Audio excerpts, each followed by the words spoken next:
Obrigada, Tauil. E os bombeiros, gente, aqui em São Paulo, encontraram nesta segunda-feira o corpo da mulher que havia desaparecido na enxurrada. O marido dela também foi localizado. A gente vai ter mais detalhes ao vivo com a Camila Yunes. Camila, uma situação muito triste, né, para essa família. Choveu bastante no final de semana. Atualiza, por favor, se há ainda desaparecidos, o número de mortos e se essa semana deve ser de muita chuva aqui em São Paulo.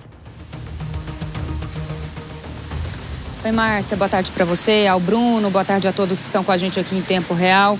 Pois é, Márcia, é uma situação muito triste. De acordo com a Defesa Civil, a gente teve esse relato de 2 pessoas que ficaram desaparecidas depois daquela chuva que aconteceu na última sexta-feira. Como você disse, foi um volume de chuva muito expressivo que caiu e esse casal de idosos acabou ficando preso na enxurrada. Eles estavam dentro de um carro e o veículo foi levado pela enxurrada e caiu em um córrego.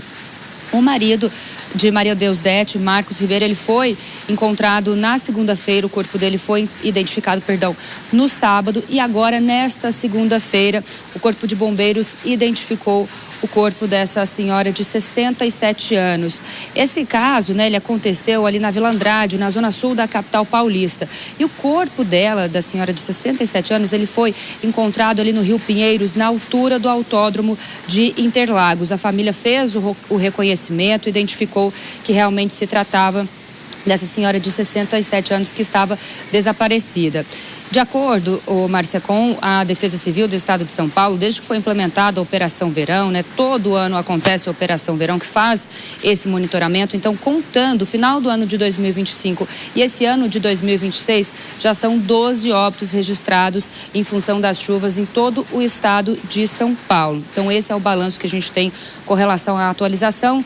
De acordo com a Defesa Civil, não há nenhum relato de alguma pessoa que esteja ainda desaparecida.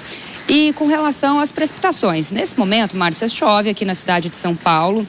A gente tem previsão para hoje de cerca de 44 milímetros. Não é uma chuva forte que nós temos agora, mas é aquela chuva persistente e deve se manter assim ao longo do dia de hoje. No entanto, a gente tem alguns alertas. Esse alerta é justamente um deles para o litoral de São Paulo. Tem a passagem de uma frente fria e essa passagem tem provocado chuva forte e vai provocar precipitações mais volumosas no litoral, cerca de 100 milímetros, pelo menos no início dessa semana. Então, atenção, porque é uma chuva para transtorno e, de acordo com a Defesa Civil, também tem alerta de ressaca marítima, ondas que podem chegar a 2 metros de altura. Isso aqui no estado de São Paulo, especialmente no litoral paulista. Na capital, a gente não tem condição para essas precipitações. Só para a gente encerrar e eu devolver para vocês nos nossos estúdios, temos a formação das segundas ACAS, Zonas de Convergência do Atlântico Sul, que é aquela banda de nuvem que vem desde o norte do país, passa pelo centro-oeste e chega ao sudeste, provocando chuva forte, volumosa e persistente pelos próximos dias.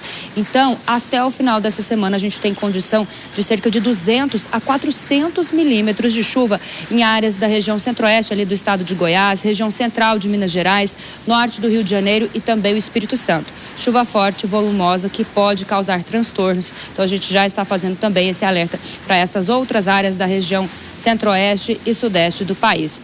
Volto com vocês, Márcia, Bruno. Agora, Camila, explica melhor para a gente como funciona esse alerta extremo da Defesa Civil. Muita gente se assustou com uma sirene, que foi tocada no final de semana, principalmente na zona leste aqui de São Paulo. Em que momento ela é acionada e por quê, Qual foi a medida que a Defesa Civil tomou para realmente colocar essa sirene só em espaços ali, territórios de alagamento? Como é que funciona isso? Explica para a gente. Pois é, Márcia, essa é uma tecnologia que já vem sendo implementada aqui pela Defesa Civil do Estado de São Paulo. A gente não tinha tido até então esse alerta extremo, era um alerta severo. Então o celular vibra, a gente vê aquela vibração do celular. E o que acontece? Esse alerta extremo, acontece uma vibração maior, mais intensa. Isso significa que é uma chuva mais volumosa, que tem condição para transbordamento de córregos, como a gente viu acontecendo aqui na cidade de São Paulo.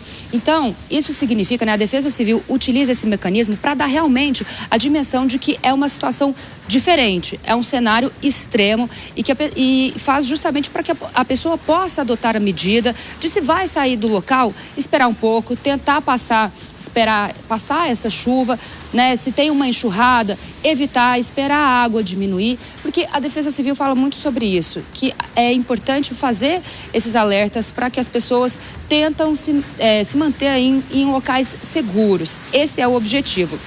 E o alerta extremo, ele é justamente isso, ele faz uma vibração mais intensa, então durante um período maior de tempo, para conseguir auxiliar, né, a população nesse sentido, evitar que as pessoas, se tem alguma pessoa, né, que vá sair naquele momento, esperar passar um pouco essa chuva, e foi justamente isso que aconteceu. Pela primeira vez, a gente teve esse alerta sonoro aí, o Cell Broadcast, né, que é chamado assim pela Defesa Civil, acionado aqui na capital paulista. A notícia boa é que a gente não tem essa condição, pelo menos por agora, para essa semana, de nenhuma chuva mais expressiva assim aqui na capital paulista, mas é importante que as pessoas fiquem atentas ao litoral. E tem uma outra notícia boa também, Márcia, com relação ao nível dos mananciais. A gente sempre atualiza aqui todo esse cenário, subiu já o nível do reservatório Cantareira, pelo menos um pouquinho, né? Vinha caindo bastante, agora subiu, vai se mantendo estável. Ainda está ali abaixo do que a gente espera, mas a gente já tem um bom indicativo aí, porque realmente, para essa época de chuva,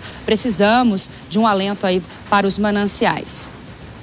Verdade, pelo menos uma notícia boa, né? Com tanta chuva, que venha realmente, mas que a gente também se prepare e fique em local seguro, né? Realmente a cidade, infelizmente, não está preparada para tanta água que não tem para onde escoar.